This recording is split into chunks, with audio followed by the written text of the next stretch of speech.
నిన్న కేసీఆర్ గారు వచ్చిండ్రు. చాలా రోజుల తర్వాత ఆయన దర్శన భాగ్యం లభించింది.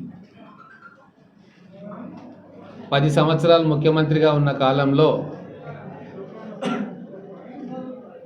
పట్టుమని 5-6 సార్లు కూడా మహబూబ్నగర్కు రాలే.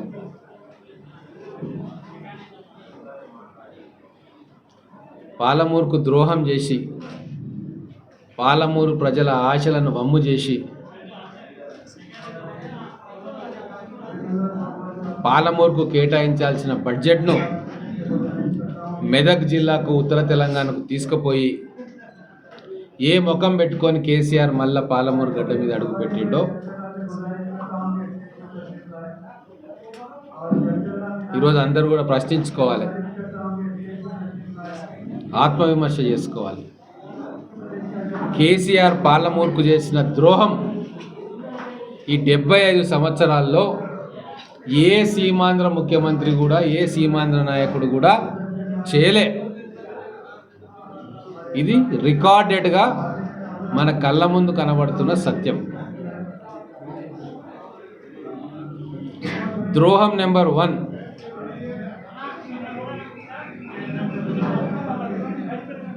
పాలమూరు రంగారెడ్డి ప్రాజెక్టు కాంగ్రెస్ ప్రభుత్వంలో అడ్మినిస్ట్రేటివ్ శాంక్షన్ అయితే దాన్ని కాసుల కక్కుర్తి కోసము జూరాల నుంచి వచ్చే ప్రాజెక్టును తీసుకుపోయి శ్రీశైలం బ్యాక్ వాటర్స్లో పెట్టి 10 సంవత్సరాలైనా కూడా 20% పనులు కూడా చేయకుండా ప్రాజెక్టును పండబెట్టిండు. అదే సమయంలో కాళేశ్వరం ప్రాజెక్టు తీసుకొని 1,00,000 కోట్ల రూపాయలతోటి ఆ ప్రాజెక్టును కంప్లీట్ చేసిండు. ఆ ప్రాజెక్ట్ కూలిపోతూ ఉంది, అది వేరే సంగతి. కానీ డబ్బు అయితే పెట్టిండు, బడ్జెట్ అయితే పెట్టిండు, కంప్లీట్ చేసిండు. ఇది కేసీఆర్ పాలమూరుకు చేసిన ద్రోహం నెంబర్ 1. ద్రోహం నెంబర్ 2, ఏ కృష్ణానది నీళ్ల కోసం తెలంగాణ ఉద్యమం చేసినామో, ఏ కృష్ణానదిలో పాలమూరు వాటా తేల్చాలి అని చెప్పి ఉద్యమం చేసినామో, ఏ పోతిరెడ్డిపాడుకు వ్యతిరేకంగా, అప్పుడున్న సీమాంధ్ర ముఖ్యమంత్రులకు వ్యతిరేకంగా పాలమూరు ప్రజలు గొంతెత్తినరో ఆ కృష్ణానది నీళ్లను జగన్మోహన్ రెడ్డి తోటి చీకటి ఒప్పందం కుదుర్చుకొని 11,000 క్యూసెక్ల నుంచి 30,000 క్యూసెక్లకు పోయింది అప్పుడు సీమాంధ్ర పాలనలో. కానీ కేసీఆర్ ముఖ్యమంత్రిగా ఉన్న కాలంలో అది 93,000 క్యూసెక్కులకు పోతిరెడ్డిపాడు ద్వారా తరలించుకొని పోతా ఉన్నారు. ఇంకా 2 లిఫ్టులు వాళ్ళు చేసుకొని మొత్తం రోజుకు 9 టీఎంసీలు పాలమూరు జిల్లా ప్రజలకు దక్కాల్సిన సాగునీరు, కృష్ణమ్మ నీళ్లను జగన్మోహన్ రెడ్డి దొంగచాటుగా 9 టీఎంసీల నీళ్లను తీసుకొని పోతుంటే ఈ దౌర్భాగ్యుడు, ఈ పాలమూరు ద్రోహి కళ్ళు మూసుకొని ఆయనకు గ్రీన్ సిగ్నల్ ఇచ్చి ఆ జగన్మోహన్ రెడ్డికి వచ్చే ఎంపీ సీట్లను రాయించుకొని మన కృష్ణమ్మ నీళ్లను తాకట్టు పెట్టిండు. బీఆర్ఎస్ పార్టీ కూడా చీకటి ఒప్పందంలో భాగంగా బీఆర్ఎస్ పార్టీ పెట్టిండు.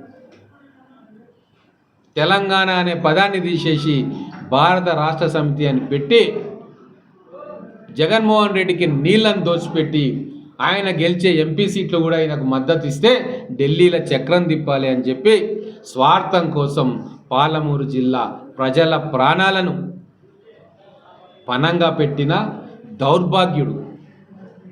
ఇక ఏం చేయాలి పాలమూరు ప్రజలు ఆయనను? ఇది ద్రోహం నెంబర్ 2. ద్రోహం నెంబర్ 3, నేను ముఖ్యమంత్రి అయితే పరిశ్రమలు తెస్తా, పాలమూరు ఎయిర్పోర్ట్కు దగ్గరుంది, 100 పరిశ్రమలు వస్తాయి, ఇక్కడ వలసలు ఎక్కడ ఉండవు, ఇక్కడనే వాళ్ళ పిల్లలందరూ ఉద్యోగాలు చేసుకుంటారు, వాళ్ళ తల్లిదండ్రుల దగ్గర ఉంటారు, 100,000 పరిశ్రమలు వస్తాయి, లక్షల ఉద్యోగాలు వస్తాయని చెప్పి నమ్మబలికిండు. పట్టుమని 10 పరిశ్రమలు కూడా ఈ 10 సంవత్సరాలలో పాలమూరు ప్రజలకు మహబూబ్ నగర్ ఉమ్మడి జిల్లాలో పెట్టియలే.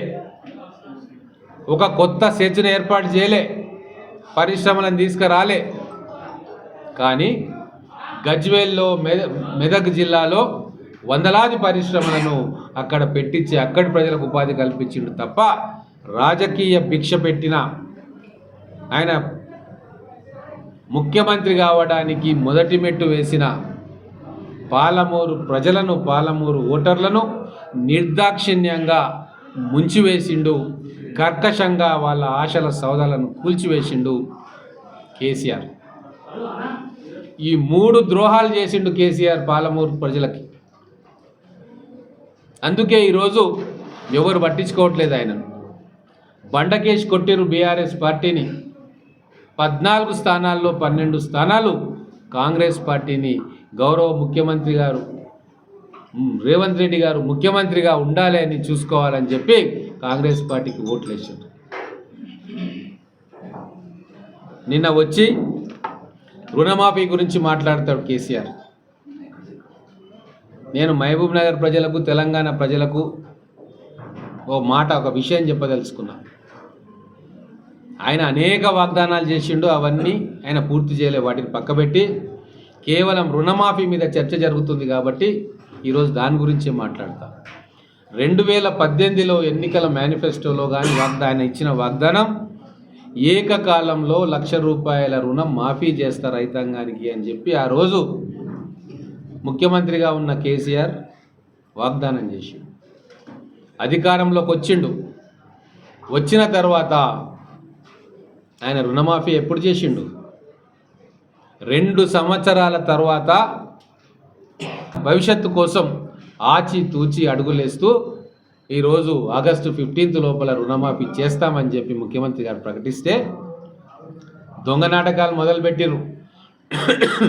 తెలంగాణ రాకంటే ముందే అయితే రాజీనామా అస్త్రం ప్రయోగించి ఆ రోజు మీరు లాభపడ్డారో, ఈరోజు కూడా మళ్ళా ఆ బూటకపు రాజీనామాలు చేసి ప్రభుత్వం మీద బురద జల్లే కార్యక్రమం చేస్తున్నారు. కానీ తెలంగాణ ప్రజలు మీరు చేసే ఏ మోసాలను కూడా నమ్మరు. కాంగ్రెస్ ప్రభుత్వం మీద పూర్తి నమ్మకం ఉంది. గతంలో ఇచ్చిన వాగ్దానాన్ని నెరవేర్చింది కాంగ్రెస్ ప్రభుత్వం. 2004 నుంచి 14 దాకా ఇచ్చిన వాగ్దానాలన్నిటినీ కూడా పొల్లుపోకుండా, తూచా తప్పకుండా అమలు చేసిన చరిత్ర. గొప్ప వాగ్దానం తెలంగాణ ప్రజలకు ఇచ్చింది కాంగ్రెస్ పార్టీ. తెలంగాణ రాష్ట్రం ఇస్తామని చెప్పి ఎన్ని ఇబ్బందులైనా, దేశంలో ఎన్నో రాజకీయ పార్టీలు ఒప్పుకోకున్నా, పార్లమెంటులో తగు స్థాయిలో బలం లేకున్నా అందరినీ ఒప్పించి మెప్పించి ఆంధ్రప్రదేశ్లో పార్టీ తుడిచిపెట్టుకొని పోతుందని తెలిసి కూడా తెలంగాణ ప్రజల కోసం ఇచ్చిన మాట ప్రకారం తెలంగాణ రాష్ట్రాన్ని ఇచ్చిన దేవత సోనియా గాంధీ గారు, ఇచ్చిన పార్టీ కాంగ్రెస్ పార్టీ. మళ్ళీ ఇప్పుడు వాగ్దానం చేసింది 6 గ్యారెంటీలు. ఖచ్చితంగా రాబోయే సంవత్సరాల్లో అన్ని గ్యారెంటీలు కూడా అమలవుతాయి. కానీ ఆర్థిక క్రమశిక్షణతో, పకడ్బందీ ప్రణాళికతోటి ఒక్కొక్కటి క్లియర్ చేసుకుంటూ ప్రజలకు ఎటువంటి అసౌకర్యం కలగకుండా ఇవన్నిటినీ కూడా అమలు చేస్తుంది. తెలంగాణ ప్రజలు ఇదే కోరుకుంటున్నారు. పిచ్చి పిచ్చి వాగ్దానాలు చేసి ప్రజలను నమ్మబలికి ఓట్లు ఇచ్చుకునే ఆలోచన కానీ మనస్తత్వం కానీ కాంగ్రెస్కు లేదు. మీలాగా ఒక ఎలక్షన్ ఉప ఎన్నికల గెలవనీకే దళిత బంధు ఇస్తా అందరికీ అని చెప్పి ఒక్క నియోజకవర్గంలోనే 21,000 కుటుంబాలకు నువ్వు దళిత బంధు ఇచ్చి మిగతా అన్ని నియోజకవర్గాల్లో ఉన్న దళితులను ఎండబెట్టినావు. వాళ్ళకు ఆశ కల్పించి అడియాశలు చేసినాం. ఒక ఆర్థిక క్రమశిక్షణ లేని ఒక విధ్వంసకారుడిగా తెలంగాణ నిన్ను చూస్తుంది తప్ప ఒక నిజాయితీ గల రాజకీయ నాయకుడిగా నిన్ను చూడట్లే. కాబట్టే నువ్వు పాలమూరుకు వచ్చి ఎన్ని సొల్లు కబుర్లు చెప్పినా ఇక్కడ పార్లమెంట్ అభ్యర్థికి డిపాజిట్ రాదు. కనీసం ఒక 20% ఓట్లు కూడా తెచ్చుకునే పరిస్థితి లేదు. కాబట్టే ఈ రుణమాఫీ డ్రామా, రాజీనామా డ్రామా కేసీఆర్ గారు పాలమూరు గడ్డ మీద కొత్త నాటకాన్ని తెరదీస్తున్నారు. అందుకే మళ్ళొకసారి మహబూబ్నగర్ ప్రజలకు గుర్తు చేస్తున్నా, పాలమూరు బిడ్డలకు 3 రకాలుగా వంచిన కేసీఆర్, 3 ద్రోహాలు చేసిన కేసీఆర్ ఆ బీఆర్ఎస్ పార్టీని రాబోయే ఎన్నికల్లో బొందబెట్టాలని చెప్పి విజ్ఞప్తి చేస్తూ ఉన్నా. మేము ఓడిపోతున్నామని వాళ్ళకి తెలుసు. అందుకే లోపాయకారిగా బీజేపీ పార్టీని గెలిపించే ప్రయత్నం చేస్తున్నాడు. మరి బీజేపీ పార్టీ ఏం వెలగబెట్టింది 10 సంవత్సరాల్లో? ఇదే మోడీ గారు ప్రధానమంత్రిగా ఉండి ఒక్క అదనపు రూపాయి కూడా మహబూబ్ నగర్ కోసం ఖర్చు పెట్టలే. పాలమూరు రంగారెడ్డి ప్రాజెక్టుకు అదనపు నిధులు కేటాయించలే, జాతీయ హోదా కల్పించలే. అటువంటి బీజేపీ పార్టీకి ఓటు వేస్తే మన వేలుతోటి మన కంట్లో పొడుచుకున్నట్టే. కాబట్టే ఎన్నికలు ప్రచారం మొదలైంది కాబట్టి ప్రజలు ఈ విషయంలో స్పష్టత తెచ్చుకోవాలని చెప్పి వాళ్ళను వినవిస్తున్నాను.